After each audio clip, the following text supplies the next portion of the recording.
नमस्कार, सानियाज किचनमध्ये तुमचं स्वागत आहे. तर आजच्या रेसिपीचं नाव आहे मखाना लाडू. तर चला तर मी बनवायला घेते. हे बघा, कढई तापली आहे चांगली. आता मी यात तूप घालते आणि आता मी यात घालते मखाने. मखाने चांगले रोस्ट व्हायला पाहिजे. मखाने चांगले भाजून घ्यायचे आणि मखाने जर कुरकुरीत लागत असेल, क्रंची क्रंची, तर समजायचे मखाने चांगले भाजून झालेत. आणि गॅसची फ्लेम मिडियमच ठेवली पाहिजे. हे बघा, माझे मखाने भाजून झालेत, मग मी एका प्लेटमध्ये काढून ठेवले. आता त्याच कढईमध्ये मी ते टरबूजचे बिया घातले आणि त्यामध्ये घातले मी सूर्यफूलचे बिया आणि भोपळ्याचे बियांनी चांगलं मिक्स करून घ्यायचं.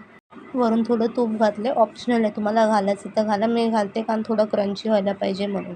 मी सीड्स एका प्लेटमध्ये काढून घेतलं. तर ह्या कढईमध्ये मी बदाम, काजू, अक्रोड घालते आणि वरून थोडं तूप घालते आणि भाजून घेते चांगलं. तुपाने कशी चव चांगली येते म्हणून मी तूप घालते मध्ये मध्ये, थोडंसं, जास्त नाही घालत.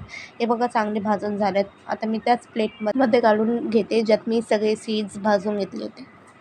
हे बघा, आता ह्यात घालायचं सफेद तीळ, चांगले भाजून घ्यायचे. सफेद तीळ चांगले भाजून घेतले. आता मी त्यामध्ये तूप घातलं आहे आणि ह्यात घातलं खारीक पावडर आणि चांगलं भाजून घ्यायचं स्लो फ्लेमवरती. खारीक पावडर चांगली भाजली. आता मी एका प्लेटमध्ये काढून घेते. आता शेवटची प्रोसेसिंग. आता मी यामध्ये थोडं तूप घातलं. आता मी घालणार आहे सुकं खोबरं. आता सुकं खोबरं घेतलं आहे. सुकं खोबरं भाजायचं चांगलंपणे. लालसर नाही व्हायला पाहिजे, फक्त थोडंसं भाजून घ्यायचं 5 मिनटासाठी. हे बघा, आता सुकं खोबरं चांगलं भाजून झालं तर मी गॅस बंद करते. मखाने आता मिक्सरमध्ये ग्राइंड करून घेते. मिक्सरमध्ये चांगलं ग्राइंड करून घेतलं आहे. आता हे सगळे ड्रायफ्रूट्स आणि सीड्स मिक्सरमध्ये ग्राइंड करून घेते. हे बघा, ग्राइंड करून झालेत. आता लास्ट मी सुकं खोबरं मिक्सरमध्ये ग्राइंड करून घेते. मिक्सरमध्ये ग्राइंड करून घेतलं आहे. आता मी मिश्रण चांगलं मिक्स करून घेते. आता मी घालते सुंठ पावडर आणि सफेद तीळ आणि चांगलं मिक्स करून घेते.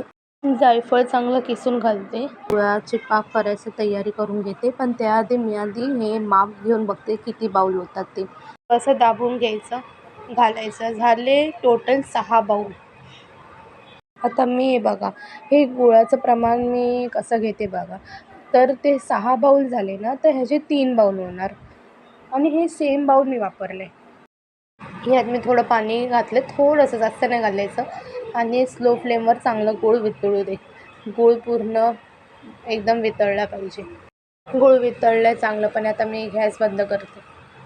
हे बघा, इथे मी ते चाळणीने चाळलं चांगलं. आता मी यात गूळ घालते.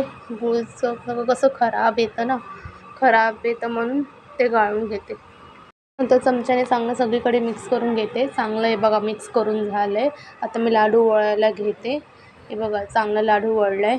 आता मी सगळे असेच लाडू वळून ठेवते. तर हे बघा, तयार झाला आपला हा मखानाचा लाडू. लाईक, शेअर, सबस्क्राईब करा. इतरांनी शेअर करा ही रेसिपी. चला, भेटू पुढच्या रेसिपीला. बाय.